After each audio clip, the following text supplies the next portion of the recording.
Welcome back, everybody. We looked at the comments. A lot of you guys were asking to do some more commentaries of the ones where we've had celebrity appearances. So today, probably my personal favorite celebrity appearance we've done is Andy Whitfield, the late, great Andy Whitfield. So, without further ado, I'm gonna play the video. I'll talk a little bit throughout, but then for those of you guys who are like, play it through clean, guys, you can watch it clean. It's already uploaded on YouTube clean. So here I'm gonna comment a little bit, and then afterwards we'll go through frame by frame, etc. Have a good time. All right, let's watch the video.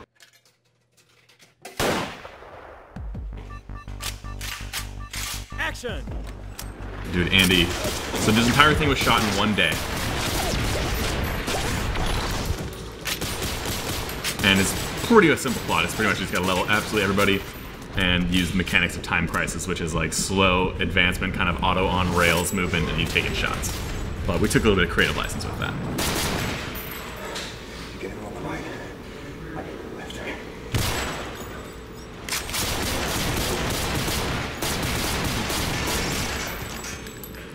A lot of bodies. Bring the music in.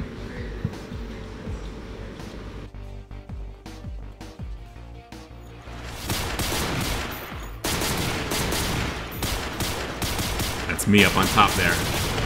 Gotta take the falls.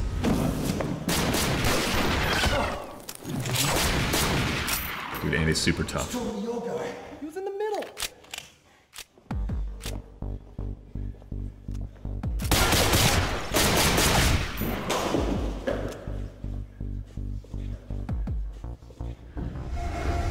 There was originally another like 10-second sequence in there that we actually felt was dragging on too long, so we took it out of there.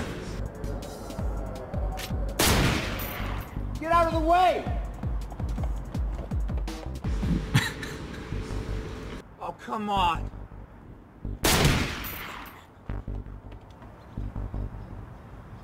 Hostage situations are always fun in those old games. And then we have end boss. The most makeshift end boss you can possibly. I totally forgot about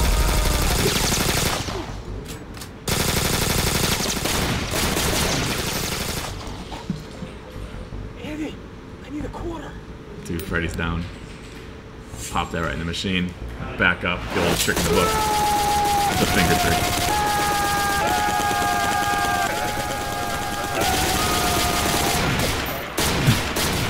All comp hits, of course. And a mediocre comp explosion at the end.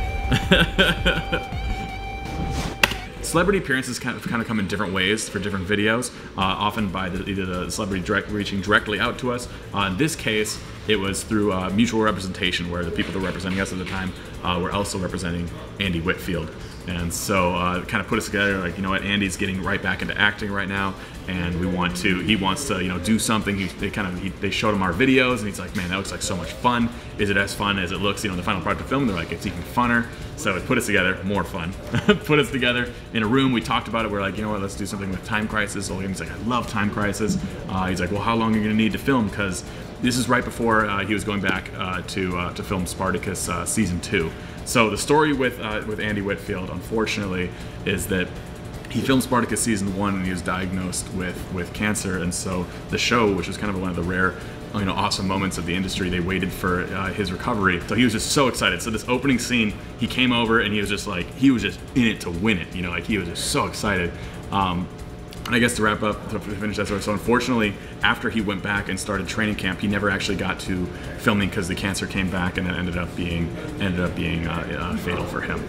So this is actually the last thing he ever appeared in, and it was just an honor to shoot it. And it was he was much beloved. I mean, there's so many comments to this day. I think this is the highest rated video we've ever done, just because he was just.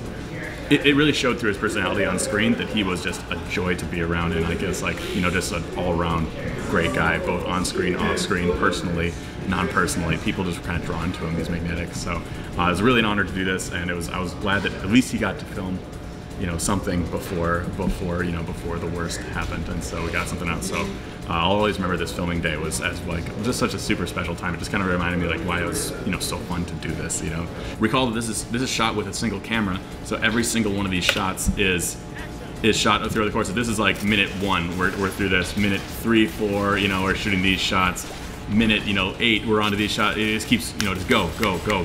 And you can kind of do the math. If you go through the entire shoot, the entire production is done over the course of about 3.5, 4 hours. So count how many shots are in there, and you can see the pace that you kind of have to be at, or if you're only dealing with 240 minutes. So Andy just absolutely loved it. He was like, it's like, man, I wish that every shoot could be like this, where you just kind of just go and just sort of capture it. And that's the style that we always like to push with it, where it seems to work really well and really feed into the energy of the scene. So in this shot, he comes running past the camera. We're like, you just have to run past the camera. You don't have to do your dive.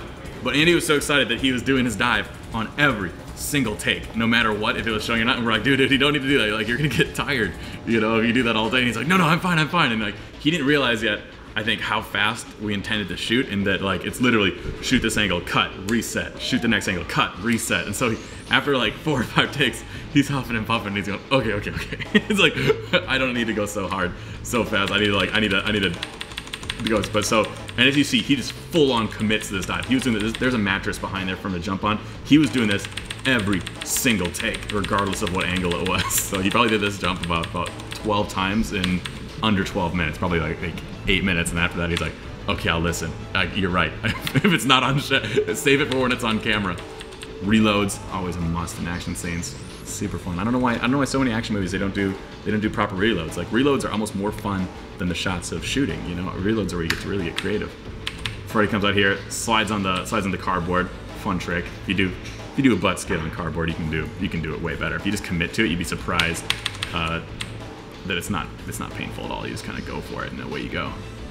Freddy accidentally shot his gun while doing it once, so we decided, I'll just keep it. That's why the gun goes off there. And Andy just plays right through it, you know.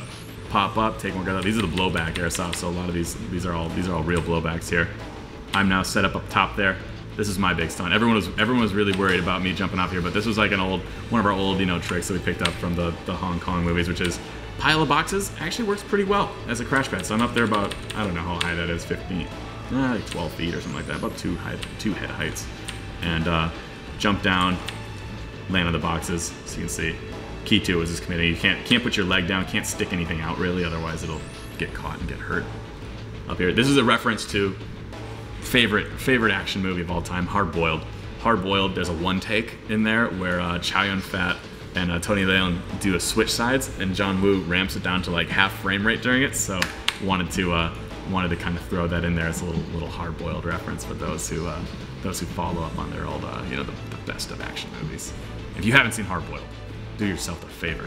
Hard Boiled is a special movie for myself, because Nico, right when torrenting started, there was no like DVD, there was no video release of Hard Boiled whatsoever at the time. It was almost impossible to find, and so we were looking for it. And Nico was like, oh, I figured out this thing about torrenting, and we found a file for it, and there was like 1 or 2 leeches and maybe 1 person that would seed it, but they only popped up about 2 hours out of the day. So Nico had it torrenting probably for the better part of an entire semester of school. Like, it was like months, and every day, like, you'd be like, that's it, I grabbed, it was a really good night, I got an extra 2% of it. He's like, oh, really good night, you know, I got another 4% of it. Oh, not tonight, you know, nobody came on. And slowly the file was slowly completed, and then Nico finished the file, and he's like, and this was hyped to us as like one of the best action movies of all time, and so come over, watch it, and holy shit, it delivered it. Man, that was a special movie for us. So a friend from college, Jess Spots, she was living in an adjacent apartment at the time. She pops up. There's always like, they have exactly one character model that is the, you know, like the hostage, the civilian. And so we wanted to kind of have something where she gets pulled out. Like, in this, we played it like it's the same person gets caught twice. But in the game, it'd be like, oh, there's somebody with the hostage. Oh, there's somebody with the same hostage. Oh, there's somebody with the same hostage, you know? And then also, of course, if you're a deadeye like Andy here, it doesn't matter if you got a gun to her, he can just take you out, you know? Then End Boss, dude, I cracked up earlier because I've forgotten with End Boss that there's these 2 guys that pop out. We have 2 guys pop out before that do absolutely nothing. They only pop out just to get killed the moment that the boss comes out. They like come out and just like, and boom. They get shot in the explosion. Like, it's like, they're just some useless bad guys. This was just a pile of every single like bit of cardboard we could find. Had to bury the car here and have, because I'm like, I don't know where we should have the boss come from. It has to be like some sort of grand entrance. So just found just a ton of cardboard boxes on the street and stacked them up in front of there and just drove through it. And they got to resort to the oldest trick in the book, the old switch into the turbo finger mode for the game, which you always would see in the arcades. You always see the one kid does, and they're like, After we made this video, we got so many responses. People were like, I thought I was the only one that did that. It's like, no, dude, everyone does that. Everyone thought this was like their secret patented method, you know, for taking out the bosses. It's like, no, man, everyone does that. Comp explosion, why not? Doing a full comp explosion there where you don't do any setup is a very, is an effect that like, it only can look so good because it's impossible, because like these boxes aren't going to be able to get blown out, and clearly if an explosion went out, the boxes would blow out. So for that, in a situation like that where we don't have any like means to actually like pull the boxes out or do it right, like if you really wanted to comp that explosion, you'd have to have a way to force all that cardboard out of there, and if you did that, you could make it look pretty good. But because we have no interaction, and it's just a full composite, this is an example of like, just do what you can.